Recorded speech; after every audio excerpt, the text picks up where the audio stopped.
পুরুষোত্তম বন্দে পুরুষোত্তম পরম প্রেমময় দয়াল শ্রী শ্রী ঠাকুর অনুকূল চন্দ্র রাতুল চরণে আমার কোটি কোটি প্রণাম জানাই। পরমাধ্যে জগজ্জননী শ্রী শ্রী বড়মার চরণ কমলে আমার কোটি কোটি প্রণাম জানাই।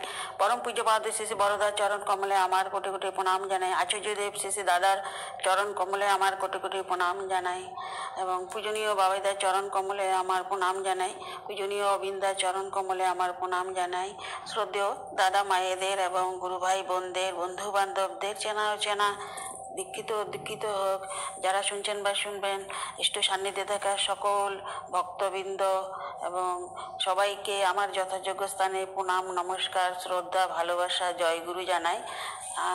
আমি সেই বলছি যে আমার যেমন জ্ঞান নেই অল্প স্বল্প, সেটাই আমি বিভিন্ন আলোচনা বই থেকে পড়েছি এবং সেটাই আপনাদের সাথে আমি শেয়ার করি। আমার তেমন ভাব ভাষাও নেই, তো আর নিজের থেকে বানাতে গেলে সেটাও অবিকৃত হয়ে পড়বে।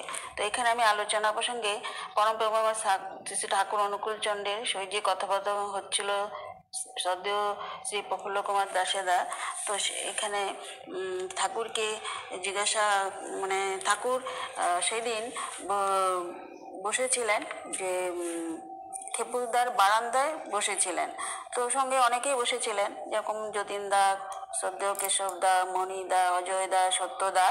তো ঠাকুর কতগুলো ছড়া পরে শ্রী ঠাকুর কতগুলো ছড়া পরে দাদাদের শোনানো হলো। এক দাদা সেটা পড়ে শোনালেন, তো ঠাকুর বললেন ঠিক আছে তো। তো কেশবদা বললেন অতি সুন্দর। শ্রী ঠাকুর তখন বললেন লেখাপড়া তো জানি না, তাই তোমাদের মুখে শুনতে ইচ্ছা করে, মনে সন্দেহ যায় না। কেশবদা বললেন এগুলির তুলনাই হয় না, লেখাপড়া জানা লোকও এমন পারবে না।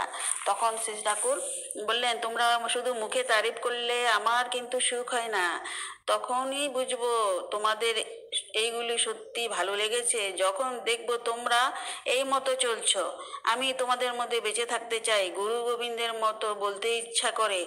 আমার জীবনে লোভিয়া জীবন সাগরে সকল জন এই অহংকার কিনা বলতে পারি না। মন আমার এমনি বলে, প্রত্যেকের জন্য আমার ভাবনা হয়, ভাবি আমি না দেখলে কে দেখবে তাদের। যুদ্ধে এত লোক মারা যাচ্ছে যখন শুনি তখন মন খারাপ হয়ে যায়, মনে হয় আমি অক্ষম, তা না হলে এদের বোধহয় বাঁচাতে পারতাম, যুদ্ধ বিক্রয়ের কোনো প্রয়োজনই হতো না।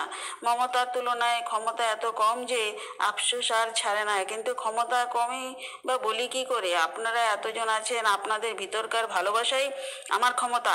একা হনুমান কি কাণ্ড না করেছিল, আপনারাও তেমনি অসাধ্য সাধন করতে পারেন। কার কার প্রাণে কখন নেচে ওঠে তা কি বলা যায়? তাই ভরসা আমি হারাই না। তার কথাগুলো দিয়ে যেন মধু ঝরে পড়ছে অন্তরে, সমস্ত কাঠিন্য মালিন্য গলে জল হয়ে যেতে চায়। বড় ভালো লাগে প্রাণে, স্বর্গ সুখও হার মানে তার কাছে। সেই দাদা সেই বলেছেন সেখানে যে ঠাকুরের সেই কথাগুলো এত ভালো লাগে। তো যাই হোক, যতীনদা বললেন আদর্শপ্রাণ জীবনে এত আনন্দ, তবুও কেন মানুষ তা ছেড়ে বাজে ভোগ সুখে মত্ত হয়? শ্রী ঠাকুর তখন বললেন নিষ্ঠে না থাকলে মানুষের ইন্দ্রিয়গুলি দুর্বল ও স্বাভাবিক অপেক্ষা ন্যূন হয়ে পড়ে। তাই খাওয়া দাওয়া যাই হোক বা যৌন জীবনেই হোক, কোনোটাই যথাযথভাবে উপভোগ করতে পারে না, তাই সেই দিক দিয়ে বঞ্চিত হয়। আর যার আত্মসংযম নেই সে ভোগের বস্তু পেয়েও নিজেকে তার মধ্যে হারিয়ে ফেলে।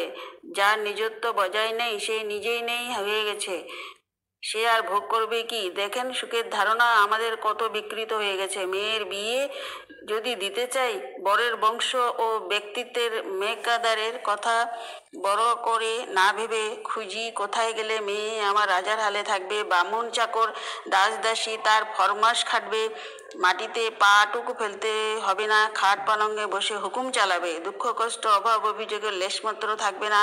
কিন্তু একথা ভাবি না, দুঃখ দারিদ্রের সঙ্গে লড়াই করতে হয় করুক, ভিক্ষা করে স্বামীকে খাওয়াতে হয় তা খাওয়াক, শ্বশুর শাশুড়ি আত্মীয় পরিজনের সেবায় এক মুহূর্ত বিশ্রাম না পায় তা না পাক, তার উপর দিয়ে অগ্নি পরীক্ষা চলে তা চলুক, কিন্তু সে যেন অটুট ইষ্টপ্রাণ সৎ বংশজাত উপযুক্ত ছেলের হাতেই পড়ে। তপস্যার ভিতর দিয়ে ছাড়া মানুষ বড় হয় না, সুখীও হয় না। অনেক দিন পরাধীন থেকে থেকে এই ধারণাটাই আমাদের ডুবে গেছে। আমরা যে সুখ চাই সে মানুষের সুখ নয়, পশুর সুখ। বাধাকে নিরোধ করে জয়ের নিশানা গাড়ায় যে সুখ, সেই সুখেই মানুষের কাম্য। তো অযোধ্যা প্রশ্ন করছিলেন মানুষ তাহলে কেন এই সত্যটা বোঝে না? তো শ্রী ঠাকুর বললেন শিক্ষার অভাব। সবই মানুষকে ধরিয়ে দিতে হয়। ধরিয়ে দেবার মানুষ যদি না থাকে, আচরণশীল লোক শিক্ষক যদি না থাকে, তাদের সান্নিধ্য যদি মানুষ না পায়, তবে তারা শিখবে কি করে? তাই তো আমি ঋত্বিক অধৈর্য যাজক সংগ্রহের কথা অত করে কই। মানুষের ঘরে ঘরে গিয়ে তারা হানাদিক, তাদের আচার আচরণ চাল চলন কথাবার্তা থেকে মানুষ জীবনের পাঠ গ্রহণ করুক, বুঝে নিক কীভাবে বাঁচতে হয়, বাড়তে হয়, সুখ ও সার্থক হয় তা হয় জীবনে। তো নিকৃষ্টপ্রিয় নিয়ে যারা চলে, তাদের সুরত ভোতা মলিন হয়ে পড়ে। এমন কোনো উদ্যোগামী উৎসাহ দীপ্ত স্পন্দন থাকে না, যাকে বলা যায় অমৃত, জীবনের অমৃত। জীবনের দুই দিক যারা দেখেছে, অর্থাৎ ইষ্টমুখীন ও প্রবৃত্তিমুখীন উভয় জীবনের স্বাদ যারা পেয়েছে, তারাই তুলনা করে বলতে পারে কোনটা মানুষের আসল জীবন। ইষ্টহীন জীবন প্রেত জীবনে সামিল। তফাৎ এই যে প্রেতলোকে কারো উন্নতি হয় না, অবনতি হয় না, কিন্তু ইহলোকের ইষ্টহীন জীবন যারা যাপন করে তাদের কেবল অবনতি হয়, উন্নতি আর হয় না। উন্নতি রকম সকম যা দেখা যায়, তাও অবনতি কারণ হয়েই দাঁড়ায়। চুষিকাটি দিয়ে ভুলে থাকে মায়ের বুকের দুধের কথা, আর মনেই পড়ে না, ফলে আসল সুখ আসল পুষ্টি থেকে বঞ্চিত হয়। তো এখানে আলোচনায় আমি পড়েছিলাম, শ্রদ্ধেয় দাদা বলছেন যে তিনি একটি ঘটনা, এখানে উনি আশ্চর্যই হয়ে গেছেন। ওনার দিদি থাকেন মানে হাওড়াতে, আর ওনাদের শিয়ালদা থেকে গ্রামের দিকে বাড়ি। হ্যাঁ, তো ওনার মাকে নিয়ে উনি হাওড়া হয়ে সেই মানে গ্রামের থেকে শিয়ালদা হয়ে হাওড়াতে আসবেন। তো শিয়ালদায় গ্রামের থেকে বের হয়ে শিয়ালদায় ওনার মাকে নিয়ে রওনা হলেন। তো বাসের মধ্যে ভাবছেন বাস এত দেরি করে যাচ্ছে, তো সেই ট্রেন পাবে কি না। তো উনি টিকিট কেটে ভাবছেন এই কথা, ভাবতে ভাবতে দেখলেন যে যেটা 20 মিনিটের জায়গা, সেটা ওনার ট্রেনটি উনি যেটা জ্যামের জন্য মানে 2 ঘন্টার বেশি লেগে গেল, যেটা 20 মিনিটে উনি পৌঁছে যেতেন। তো এখানে উনি বাসের মধ্যে নাম করছেন, তবু হতাশ হয়ে কিংবদন্তি হয়ে প্ল্যাটফর্মে দাঁড়িয়ে গেলেন। টিকিট কেটে দেখলেন যে যে ট্রেনটিতে যাওয়ার কথা, ট্রেনটি চলেই গেল।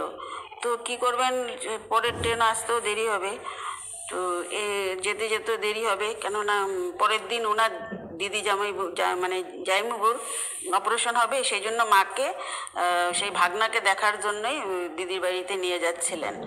তো হঠাৎ দেখলেন যে যে লাইনে ট্রেনটা চলে গেছিলো সেই লাইনে আবার ট্রেনটা আসছে।